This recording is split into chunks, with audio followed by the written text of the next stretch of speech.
જય ગિરનારી મિત્રો આજે વાત કરવી છે જેના ચહેરામાં અતિશય ખીલ થઈ જાય છે, જેનો ચહેરો ખીલથી તરબતોર હોય એવા લોકો માટે, અને બીજું કે જેના ખીલને હિસાબે એને કાળા ડાઘ પડી જતા હોય, અથવા તો જે લોકોને પોતાનો ચહેરો ચમકદાર બનાવવો છે અને ખીલ જેને થયા હોય એને નામો નિશાનમાંથી મિટાવવા હોય, આવી જે તમામ ટૂંકમાં ચહેરાની બાબતમાં જે લોકોને સમસ્યા હોય ને એનો પોતાનો ચહેરો સ્વર્ણ જેવો, બરાબર, સોના જેવો મસ્ત થઈ જવાનો છે, આવો એક દેશી આપણો આયુર્વેદિક પ્રયોગ છે મિત્રો.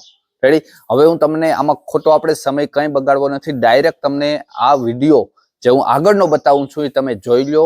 એમાં કઈ કઈ વસ્તુ લેવાની છે લાઈવ પ્રૂફ સાથે, લાઈવ વસ્તુનો પાવડર બતાવું છું. એ પાવડર તમારે બધાનો મિક્સ કરવાનો છે અને ચહેરા માટે એક ઉત્તમમાં ઉત્તમ તમારે પાવડર બનાવવાનો છે, જે ચહેરામાં તમે લગાડી શકશો અને ચહેરાને તમે બેસ્ટ બનાવી શકશો. બરાબર? તો તમે આગળનો વિડીયો જોવો મિત્રો. હવે આપણે ચહેરા માટેનો પાવડર બનાવશું. આ પાવડરમાં જે આ પહેલી વસ્તુ જે લેવાની છે ને, આ વસ્તુ હું તમને બતાવી રહ્યો છું. આ વસ્તુનું નામ છે સફેદ ચંદન.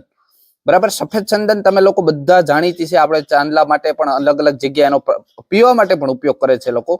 આ સફેદ ચંદન આપણા ચહેરા ઉપર લગાડવા માટે આપણે એનો પાવડરનો ઉપયોગ કર્યો છે. બરાબર? સફેદ ચંદનનો પાવડર છે, એનો સ્માઇલ સુગંધ પણ બહુ સરસ આવતી હોય છે અને તમે એકવાર જરૂર આ ટ્રાય કરજો. આ પ્રયોગ છે ને એ 100% બધા પ્રયોગો કરતા સફળ પ્રયોગ છે, એમ માનજો.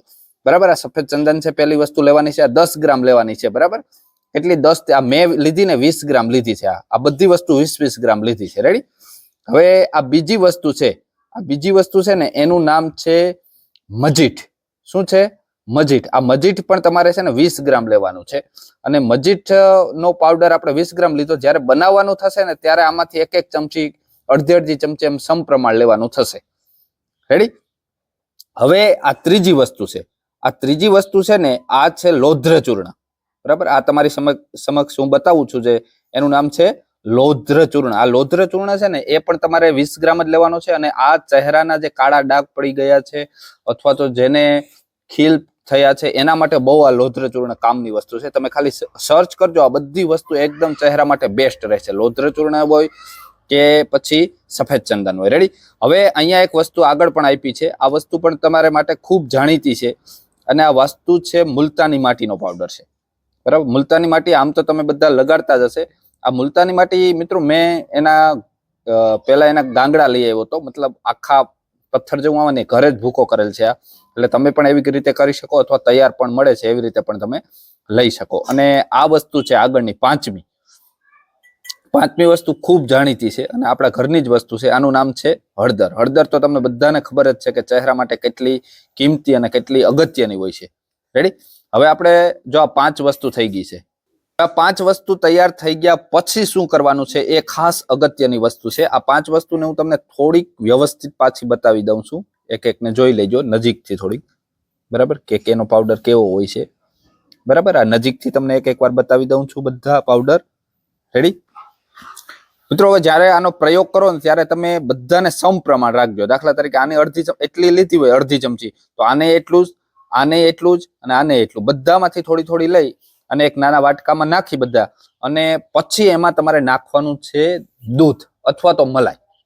રેડી? આ ખાસ યાદ રાખજો, દૂધ અથવા મલાઈથી એને પેસ્ટ જેવું બનાવવાનું છે. દૂધ અથવા મલાઈથી શું બનાવી નાખો? એને હલાવી અને એની એક પેસ્ટ જેવું આ રીતે આમ ઘોડીને શું બનાવી નાખવાનું? પેસ્ટ જેવું બનાવી નાખવાનું. અને પછી એને ચહેરા પર લગાડી દેવાનું છે. ચહેરા પર લગાડ્યા પછી વ્યવસ્થિત, એકદમ ઘસવાની કઈ જરૂર નથી, વ્યવસ્થિત લગાડી અને પછી એને 1 કલાક 1.5 કલાક માટે રાખી દેવાનું છે મિત્રો. એ પહેલા એક ખાસ વિનંતી કરવા માંગુ છું, મહેનત સારી લાગે તો એક લાઈક જરૂર આપજો. અને ખૂબ મહેનત તમારા માટે કરીએ છીએ. બરાબર? અને હા, લગાડ્યા પછી તમારે એને 1 કલાક રાખવાનું છે. અને પછી એમ થઈ જાય કે ભાઈ હવે સુકાઈ ગયું છે, એકદમ વ્યવસ્થિત નોર્મલ પાણીથી એને વ્યવસ્થિત સાફ કરી નાખવાનું છે. આ પ્રયોગ તમે રેગ્યુલર તમારા જીવનમાં ચાલુ કરી દો. બરાબર? એટલે તમારો ચહેરો, કોઈ પણ પ્રકારની ક્રીમ તમારે લગાવવાની જરૂર નહીં પડે. આનો ખર્ચો કેટલો છે ખબર છે મિત્રો?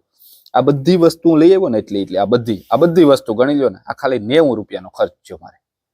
હવે 90 રૂપિયામાં કેટલો ટાઈમ હાલશે વિચાર કરો. એટલે તમે વિચારી શકો, સસ્તી અને સારી અને કોઈ પ્રકારની નુકસાની કર્યા વગરની આ વસ્તુ છે. એટલે જરૂરથી પ્રયોગ કરજો, મારી એ વિનંતી છે. અને વિડીયો પસંદ આવ્યો તમારા મિત્રોને જરૂર શેર કરજો. ખૂબ ખૂબ આભાર. જય જવાન, જય કિસાન, જય આયુર્વેદ.